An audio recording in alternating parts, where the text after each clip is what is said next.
On the morning of March 14, 2022, at approximately 6:12 a.m., during routine morning rounds in Unit D of the Northwood Women's Correctional Facility in Whitmore County, Illinois, Correctional Officer Melissa Harper approached Cell D214.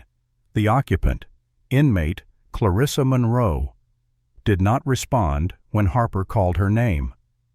The cell was completely dark, with no light coming from the ceiling fixture. Due to the electronic locking system for Unit D having been out of service for several weeks, Harper used a manual key to open the door. Upon entering, she observed Monroe lying motionless on the lower bunk, a blanket pulled neatly up to her chest. Her arms were resting at her sides. A dark, continuous bruise was visible encircling her neck. Harper immediately radioed for medical assistance and requested the presence of the shift supervisor. At approximately 6:16 a.m., a facility nurse arrived. A preliminary check confirmed the inmate was deceased. Pupils were fixed and dilated. The skin was cool to the touch. In addition to the prominent neck injury, there were bruises on both upper arms and along the inner thigh area. The bedding was undisturbed, suggesting there had been no prolonged struggle. The overhead light bulb had been removed, leaving the socket exposed. Unit D was placed on immediate lockdown. All inmates were ordered to remain in their cells, and non-essential staff were cleared from the area. The Whitmore County Sheriff's Department, along with investigators from the Illinois Department of Corrections Special Investigations Unit SIU, were called to secure and process the scene. Upon arrival, investigators documented that the hallway surveillance camera directly outside D214 had been offline since the previous evening, according to maintenance records marked awaiting repair. The cell door lock showed no signs of forced entry. At this stage, Monroe's death was classified as suspicious, pending further forensic examination. On March 15, 2022, the day after the discovery of the body, the autopsy of inmate Clarissa Monroe was conducted at the Whitmore County Medical Examiner's Office. The examination was led by Chief Medical Examiner Dr. Alan Forsyth, with investigators from the Sheriff's Department and the Special Investigations Unit SIU present to observe. External examination. The most significant injury was a wide, dark contusion fully encircling the neck, consistent with manual strangulation. Along the left side of the throat were several fingernail abrasions, suggesting the victim had attempted to pry an assailant's hands away. Additional bruising was present on both upper arms, with patterns consistent with forceful frontal restraint. Internal examination. Dr. Forsyth noted deep hemorrhaging in the strap muscles of the neck and damage to the laryngeal structures. These injuries were consistent with sustained pressure applied over several minutes. Time of death, based on body temperature, rigor mortis progression, and stomach contents. Dr. Forsyth estimated Monroe's death occurred between 10:00 p.m. and midnight on March 13th. Sexual assault evidence. The examination revealed the presence of semen in the vaginal canal. Microscopic analysis confirmed intact spermatozoa, indicating recent sexual activity. No condom was used. Given the circumstances and location, the activity was deemed non-consensual. Toxicology results. Preliminary toxicology tests detected the sedative midazolam, a drug stocked in the prison infirmary and rarely accessible to inmates. This finding suggested Monroe had been incapacitated before the assault. Crime scene processing. Back at the facility, forensic technicians completed their initial sweep of the cell. Fibers recovered from Monroe's blanket matched the material used in staff-issued uniform jackets, not inmate clothing. The removed light bulb's surface yielded a partial palm print. Laboratory analysis later confirmed the print did not belong to Monroe. No signs of forced entry were found. The cell could have been accessed either by the master key set held by supervisory staff or through the malfunctioning electronic door system, which had been marked low priority for repairs in maintenance logs. These combined findings evidence of sexual assault, the presence of a sedative, and signs of deliberate concealment, disabled lighting, and surveillance shifted the case from a suspicious death to an active homicide investigation, with investigators now focusing on individuals with unrestricted access to Unit D during the night of March 13th. In the days following the autopsy, investigators from the Whitmore County Sheriff's Department and the Illinois Department of Corrections Special Investigations Unit, SIU, began systematically interviewing all staff and inmates who had been in or near Unit D on the night of March 13, 2022. Staff interviews. According to the duty roster, 4 correctional officers were assigned to Unit D during the 6:00 p.m. to 6:00 a.m. shift. Sergeant Douglas Vance, supervising officer, Officer Keith Donovan, Officer Trina Bell, and Officer Mark Rivera. All 4 submitted written statements before sitting for recorded interviews. Each officer reported that the evening was uneventful. They claimed to have seen Monroe alive during the 8:00 p.m. head count and then again at the 4:00 a.m. count, apparently asleep in her bed. None recalled hearing or seeing anything unusual in between. However, inconsistencies emerged immediately. Officer Rivera claimed he conducted the 4:00 a.m. count, but Officer Bell's logbook showed her initials next to Monroe's cell for that time. Both later called it a logging mix-up. When asked about the hallway camera outage, their accounts conflicted. Rivera said it had been down for about a week. Bell claimed a couple days. Vance stated it had failed sometime last night, and Donovan said it had been out since mid-February. Maintenance records later confirmed Donovan's account. The last recorded footage from the Unit D hallway was dated February 18th, almost a month before Monroe's death. Each awaiting parts note on the repair order had been signed off by Sergeant Vance. Inmate interviews. Initially, most inmates were reluctant to speak, offering vague or non-committal answers. This changed when the SIU assured them their statements would be confidential and that cooperating witnesses could be transferred for safety. 3 inmates housed along Monroe's corridor reported seeing a male officer enter her cell area after lights out. 2 said they heard the door open and close, followed by silence. 1 claimed to recognize the voice as belonging to Sergeant Vance. The most detailed account came from an inmate in the cell directly opposite Monroe's. She reported seeing Vance at Monroe's cell door around 10:30 p.m., speaking quietly. Minutes later, the door opened, and she heard a thump sound, as if someone had fallen or been pushed. She also noted the hallway light nearest Monroe's cell had been out for several days, leaving the area in partial darkness. Background on Sergeant Vance personnel records revealed that over the past 5 years, Vance had been the subject of multiple internal complaints, most alleging verbal harassment or inappropriate contact toward female inmates. None had resulted in formal discipline. Many were closed with insufficient evidence. Forensic development. The crime lab expedited testing on the palm print recovered from the removed light bulb in Monroe's cell. The result matched Douglas Vance. When confronted, Vance stated he had removed the bulb weeks earlier during a maintenance check, yet no work order existed, and protocol required 2 staff members to be present during any such work. By the end of the first week, investigators were no longer treating Monroe's death as an isolated act.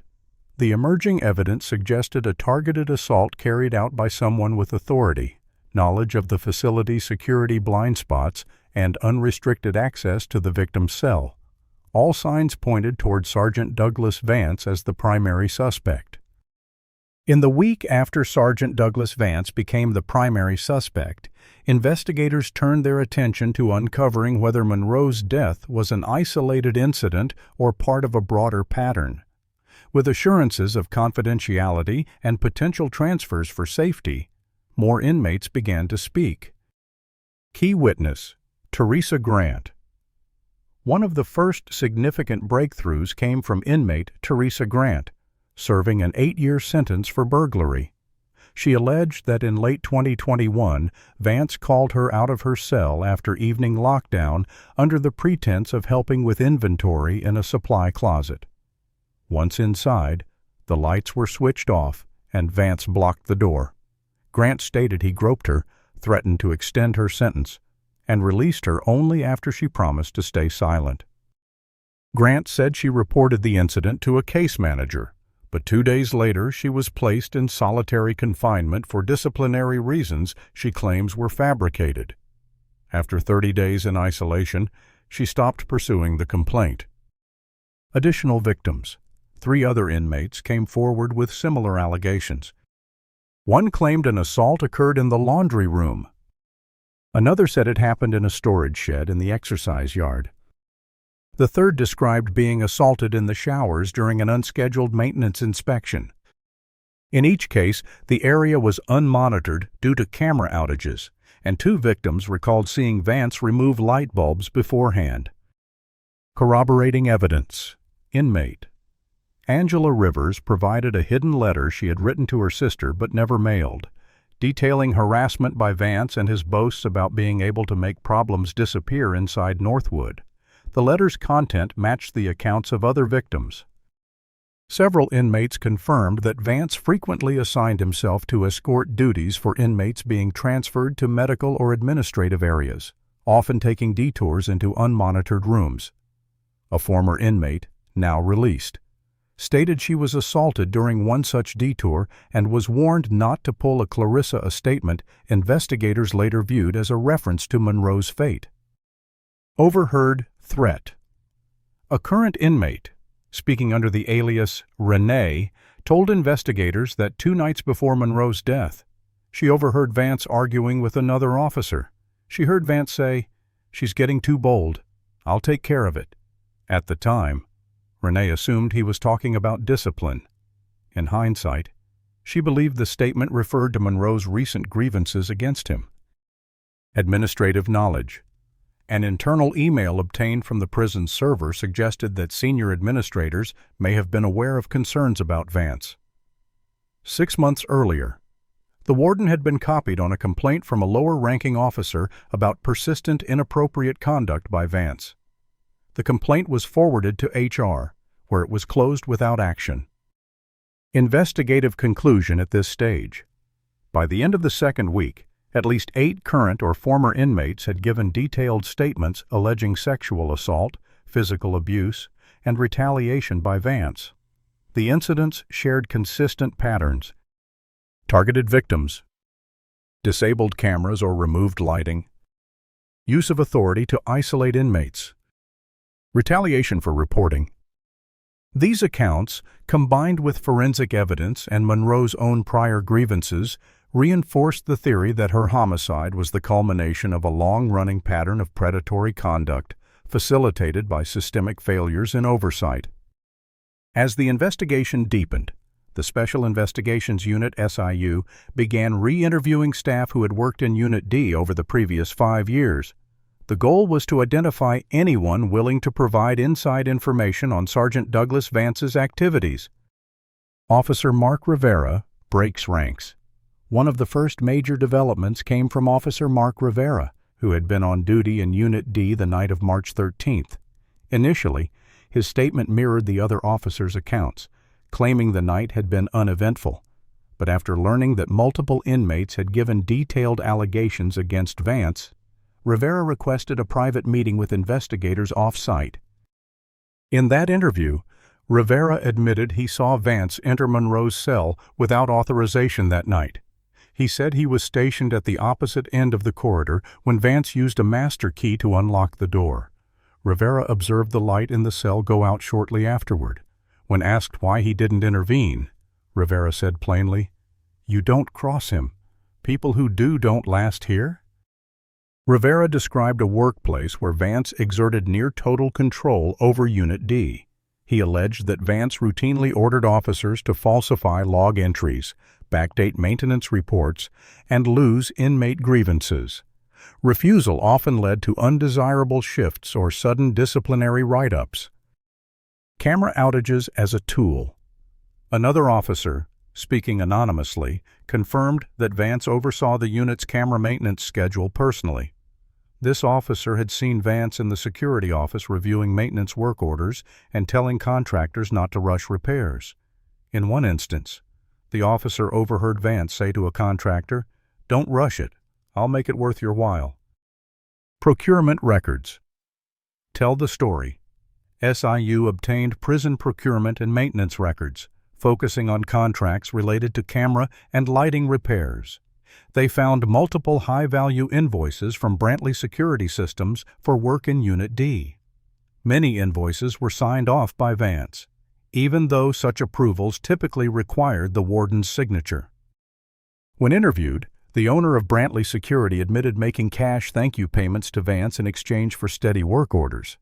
He claimed not to know the outages were being exploited for criminal activity, but acknowledged that the extended repair times didn't make sense for the minor issues described. Officer Trina Bell corroborates, faced with DNA evidence from the Monroe autopsy. Officer Trina Bell admitted she had previously seen Vance escort Monroe toward the staff utility room weeks before the homicide. She did not report it, fearing retaliation.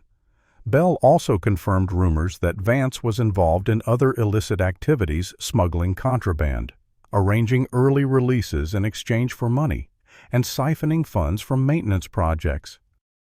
Financial audit expands the case. An audit of prison construction and renovation contracts revealed a pattern projects under Vance's oversight consistently went over budget, with miscellaneous expenses poorly documented. One glaring example was a $180,000 allocation to renovate Unit D's showers, supposedly completed 18 months earlier. On inspection, the fixtures were old, piping rusted, and no significant work had been done. The completion certificate bore Vance's signature. Shift in the investigation's scope. By this point, the case was no longer solely about Monroe's murder. Investigators had uncovered evidence of sexual assault and homicide, systemic evidence tampering, fraud and embezzlement involving prison funds, a network of complicity among certain staff and outside contractors. The next step was confront Vance with the full scope of the evidence in a controlled interrogation. On the morning of April 4, 2022, investigators executed a carefully planned move to bring Sergeant Douglas Vance into questioning without alerting others in the facility. Only a small group of staff were informed in advance to reduce the risk of leaks or evidence destruction. Vance was escorted from his post in Unit D to a secure interview room in the administrative wing. The room was bare, a metal table, 2 chairs, and a digital recorder placed between them. Leading the interrogation were Lieutenant Raymond Kessler from the Whitmore County Sheriff's Department and SIU investigator Maria Lopez. Initial questions. The interview began with basic background questions: his years at Northwood, his responsibilities in Unit D, and his recollection of March 13th. Vance repeated the same account he had given before he saw Monroe at the 8:00 p.m. head count, had no further contact, and only learned of her death the next morning. Confronted with forensic evidence, Kessler presented the first major piece of evidence, the palm print from the removed light bulb in Monroe's cell. Vance looked at the photo for several seconds, then claimed he had removed the bulb weeks earlier during a maintenance check. Lopez pointed out that no maintenance log supported his claim, and protocol required 2 staff members for such work, something that hadn't happened. Vance responded that he must have forgotten to write it down. Next, they presented the DNA evidence semen recovered from Monroe's body matched Vance's profile. His composure faltered for the first time. He asked to see the report, scanned it, then said, "I'm not saying that's wrong, but it's not what you think." His version of events: Vance claimed he and Monroe had been involved in a consensual arrangement for months, where she received small privileges in exchange for sexual contact. He alleged she had recently become difficult and threatened to report him. According to his version, he entered her cell on the night of March 13th to talk things out. He said she began yelling, and he put his hands on her neck to calm her down. He insisted her death was accidental, going too far in the heat of the moment. Contradictions. Investigators challenged this narrative. The autopsy showed neck compression consistent with several minutes of sustained pressure, not a brief grab.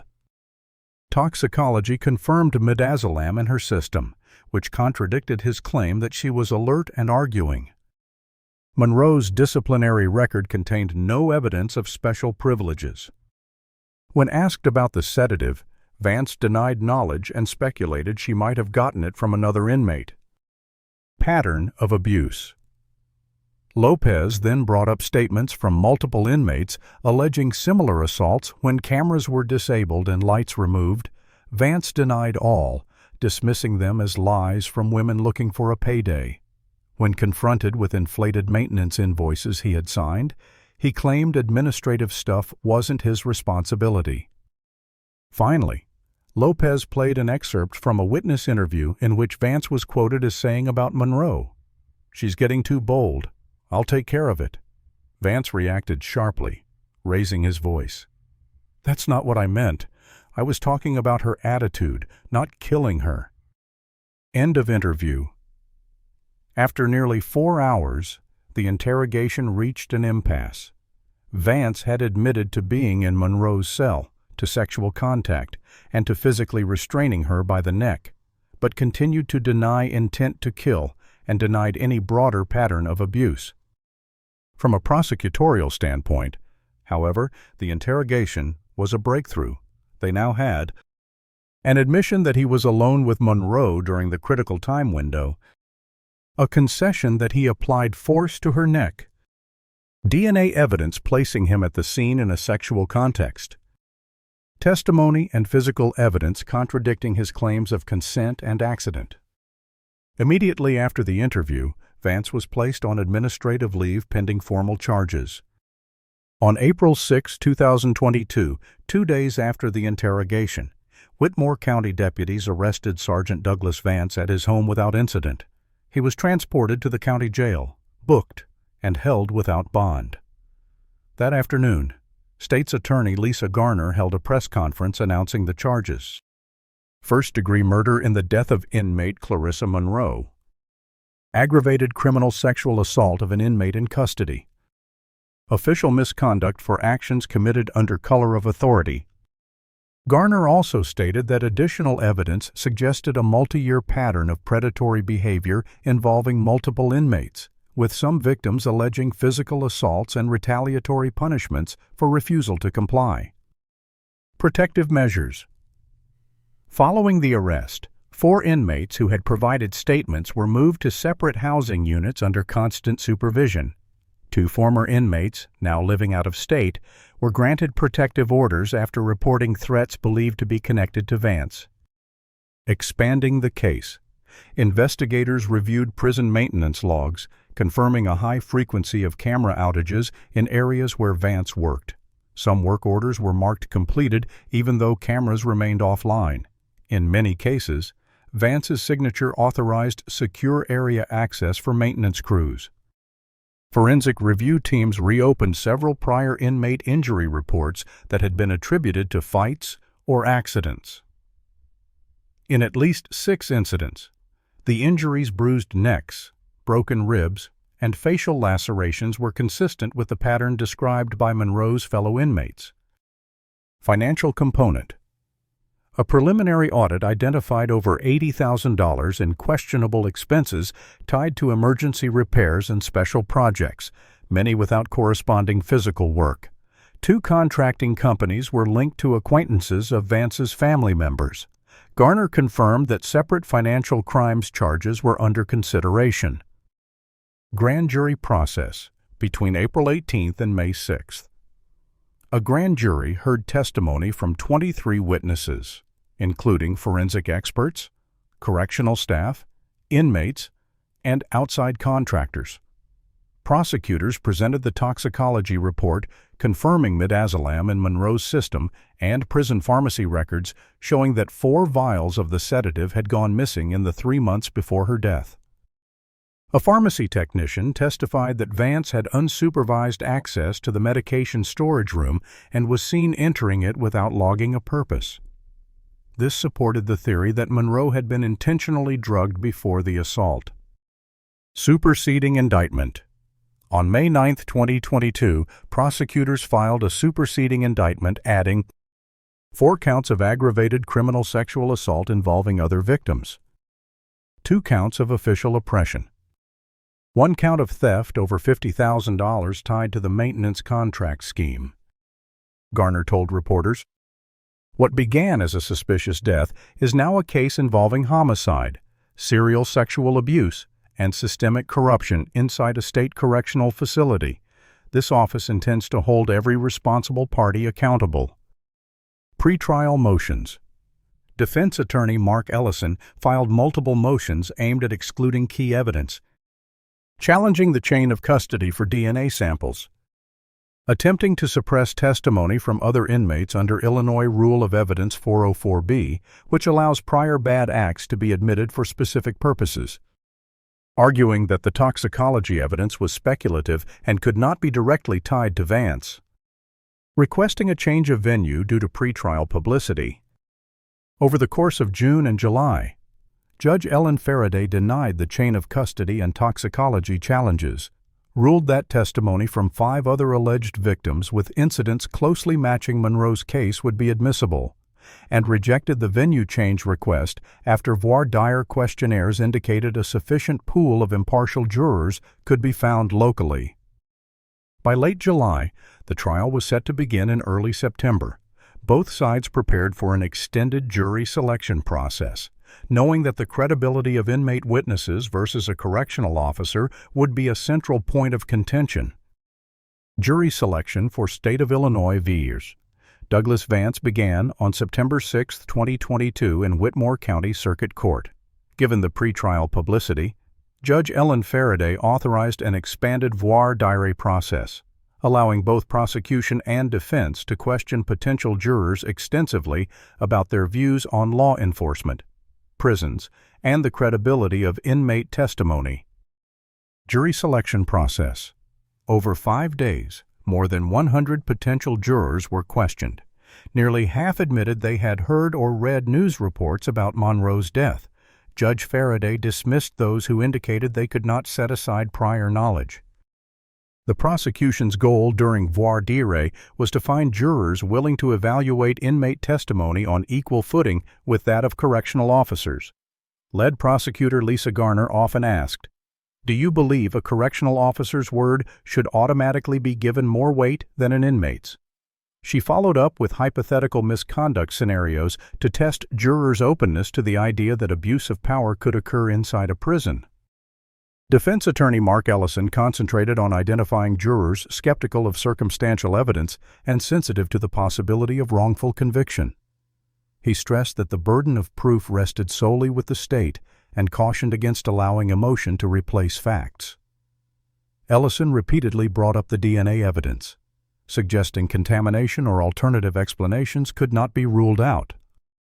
By September 12, jurors had been seated 7 women and 5 men along with 4 alternates. Their backgrounds varied, but all had affirmed they could base their verdict solely on evidence presented in court. Opening statements. On the morning of September 13th, the courtroom was filled to capacity. Members of Monroe's family sat in the first row. Media outlets from Chicago and national networks were present. Prosecutor Garner began without theatrics. "This case is about abuse of power behind locked doors. It is about an officer who believed he could do whatever he wanted to the women under his control and get away with it." On March 13, 2022, Clarissa Monroe paid for her defiance with her life. She outlined the state's case. DNA evidence linking Vance to Monroe. Toxicology showing she had been sedated with midazolam from the prison's infirmary. Palm print evidence from the removed light bulb in her cell. Testimony from other inmates establishing a pattern of similar assaults under conditions where cameras were disabled or lights removed. Procurement and maintenance records showing Vance's control over security outages. Garner told the jury they would see how these elements formed a consistent picture of premeditation, opportunity, and intent. She closed with, At the end of this trial, the evidence will show that Clarissa Monroe's death was not an accident, but the predictable result of unchecked authority in a place where the powerless have no voice unless you give them one. Defense counsel Ellison followed with a calmer tone. The prosecution has told you a story. It's a disturbing one, but it's still just a story, and like many stories, it leaves out inconvenient facts. He argued that inmate witnesses had motives to lie reduced sentences, favors, or retaliation against staff. He suggested Monroe could have been targeted by other inmates, and that the presence of midazolam could be explained by illicit inmate-to-inmate exchanges. He did not deny that sexual contact occurred, but implied it might have been consensual. Ellison cautioned jurors, "You will hear allegations about Officer Vance that go beyond this case. Allegations are not proof. Your job is not to punish someone because you think they might be a bad person. Your job is to decide if the state can prove beyond a reasonable doubt that my client committed murder." With opening statements complete, the state called its first witness the forensic pathologist who had conducted Monroe's autopsy. The prosecution opened its case with scientific evidence to establish the cause and manner of death, as well as to directly link Douglas Vance to the crime scene. Forensic pathologist, Dr. Alan Forsyth. Dr. Forsyth, Chief Medical Examiner for Whitmore County, testified that Monroe's cause of death was manual strangulation. He described the external injuries a continuous dark contusion around the neck, fingernail abrasions along the left side of the throat, and bruising on the upper arms and the internal findings of deep muscle hemorrhaging and damage to the larynx. He estimated the time of death between 10:00 p.m. and midnight on March 13, 2022. Forsyth confirmed the presence of semen in Monroe's vaginal canal and explained that sperm cells were intact, indicating recent activity. Toxicology results showed midazolam in her system, which he described as a sedative not typically available to inmates. He stated plainly that the combination of sedation, sexual assault, and strangulation was inconsistent with accident or consensual activity. On cross-examination, defense counsel Mark Ellison attempted to suggest that consensual sexual contact could produce similar forensic findings. Forsyth rejected this, stating the pattern of injuries and the sedative evidence made that medically implausible. Crime scene technician Jamie Patel. Patel testified about processing cell D214 recovering fibers from Monroe's blanket that matched staff-issued uniform jackets, and lifting a partial palm print from the removed light bulb fixture. The print was later identified as belonging to Vance. Patel also noted there were no signs of forced entry, and the cell could be opened only by master key or the malfunctioning electronic system. Ellison questioned Patel about the possibility that the palm print could have been left weeks earlier. Patel explained that the clarity and oil residue indicated a recent touch, not one made long before the incident. Eyewitness, inmate witness from opposite cell. The prosecution then called the inmate housed directly across from Monroe's cell. She testified that around 10:30 p.m. on March 13th, she saw Vance standing at Monroe's cell door, speaking quietly. Moments later, he opened the door. She heard a thump sound from inside, and then silence. She confirmed the hallway light nearest Monroe's cell had been out for days. Ellison pressed her about her criminal record and whether she expected favorable treatment for her testimony. She acknowledged her record but denied receiving or expecting any benefits, stating she spoke out because what I saw that night was wrong. Pattern evidence, additional inmate testimonies. 5 additional inmates testified under Rule 404B, each describing encounters with Vance that followed a similar pattern being taken to unmonitored areas, lights removed or cameras disabled, and sexual contact coerced under threat of punishment. 2 testified to seeing Vance remove light bulbs before assaults. The defense argued that these women had a common motive to discredit Vance, but the prosecution emphasized that their accounts were consistent with each other and with physical evidence in Monroe's case. Pharmacy technician, Rachel Yates. Yates testified that 4 vials of midazolam were unaccounted for in the 3 months before Monroe's death. She confirmed that Vance had unsupervised access to the medication storage room and was seen entering without logging his purpose on several occasions. By the end of the first week of testimony, the prosecution had established a foundation. Monroe was sedated, sexually assaulted, and strangled. The environment had been manipulated to conceal the crime, and Vance's DNA and palm print placed him in direct contact with her during the critical time frame. After 3 weeks of testimony, both sides rested their cases. On the morning of September 30, 2022, the courtroom was full as the attorneys prepared to deliver their closing arguments. Prosecution's closing argument. State's Attorney Lisa Garner began by methodically reviewing the evidence. The autopsy findings showing manual strangulation and recent sexual assault. Toxicology confirming midazolam in Monroe's system, a drug sourced from the prison infirmary. Vance's palm print on the removed light bulb in Monroe's cell. DNA evidence matching Vance to semen recovered during the autopsy. Multiple inmate testimonies establishing a consistent pattern of abuse under circumstances where cameras were disabled and lighting removed. Maintenance and procurement records linking Vance to deliberate security outages. Garner emphasized that the combination of forensic science, eyewitness accounts, and corroborating circumstantial evidence formed a single, coherent narrative. She addressed the defense's suggestion of consensual contact. There is no consent in a locked prison cell, in the dark, under sedation. This was an assault carried out under the cover of authority, and it ended in murder. She reminded jurors that reasonable doubt was not the same as speculation, and urged them to hold Vance accountable. Defense's closing argument. Defense attorney Mark Ellison countered by attacking the credibility of the prosecution's witnesses, focusing on the criminal histories of inmate witnesses and suggesting they had motives to fabricate their stories.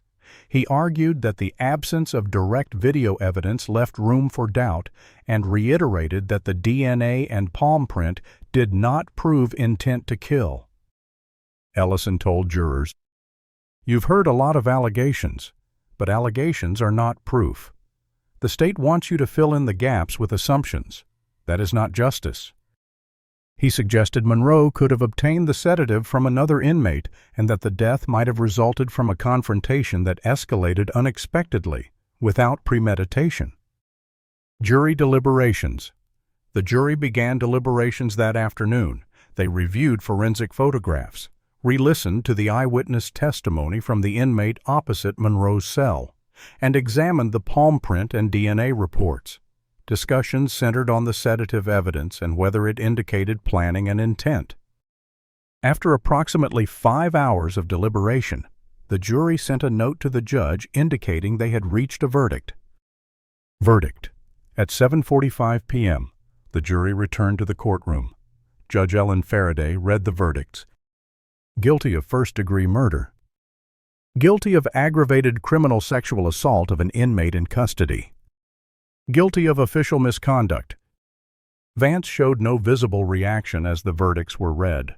Members of Monroe's family embraced in the front row, some in tears. Sentencing. The sentencing phase followed immediately. The prosecution presented a victim impact statement from Monroe's mother, who spoke about her daughter's life before incarceration and the pain of losing her in such circumstances. Judge Faraday sentenced Vance to life imprisonment without the possibility of parole for first-degree murder, 30 years for aggravated criminal sexual assault to run consecutively, 10 years for official misconduct, also consecutive. The sentence ensured Vance would never be released. In her remarks, Judge Faraday described his actions as a gross abuse of authority, carried out against one of the most vulnerable individuals in your care. Aftermath. Following the conviction, the Illinois Department of Corrections placed the warden on administrative leave and initiated an internal review of all security procedures at Northwood.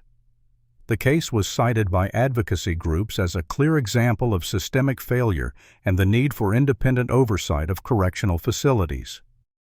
In the weeks following Douglas Vance's conviction, the impact of the case spread beyond the walls of Northwood Women's Correctional Facility. State and federal attention focused on the prison's security practices, internal oversight, and administrative accountability. Statewide review. The Illinois Department of Corrections, IDOC, ordered a full audit of camera and lighting systems in all state-run prisons. The audit found that multiple facilities had chronic surveillance outages, incomplete maintenance logs, and delayed repair orders, some lasting for months. These findings led to the suspension or reassignment of several senior staff members across the state. Federal oversight. The U.S. Department of Justice Civil Rights Division opened a review under the Prison Rape Elimination Act, PREA. Federal investigators examined whether Northwood's failures, including ignored grievances, lack of monitoring, and unaddressed staff misconduct, constituted violations of inmates' constitutional rights. Administrative actions. Warden Charles Henson of Northwood was placed on administrative leave and later resigned. 3 supervisory officers identified as having ignored or suppressed complaints against Vance also resigned before disciplinary hearings could begin. 2 maintenance contractors were barred from future state contracts after procurement irregularities linked to Vance's approval process were confirmed. Policy reforms. By early 2023, Illinois passed legislation requiring mandatory tamper-proof, continuously monitored camera systems in all correctional facilities, independent prison ombudsman offices, allowing inmates to file confidential complaints directly to an external oversight body, mandatory minimum prison sentences for any correctional staff convicted of sexual contact with inmates, annual public reporting on maintenance and security system outages in state prisons. Advocacy Response Prison Reform and Victims' Rights groups held rallies at the state capitol, using Monroe's case as an example of why independent oversight was necessary. Family members of Monroe spoke publicly, stating that while justice had been served in court, it should not have taken a murder to force these changes. Ongoing legal actions. Several former inmates filed civil suits against the state, alleging abuse and negligence during their incarceration at Northwood. These cases, still pending, cite the Monroe investigation as evidence of a systemic culture of impunity. Legacy of the case. Today, the Monroe case is used in law enforcement and corrections training as a cautionary example of how authority can be exploited and how institutional neglect can enable repeated abuses. In correctional policy discussions, the name Northwood has become shorthand for the urgent need for transparency, accountability, and independent oversight inside prison systems.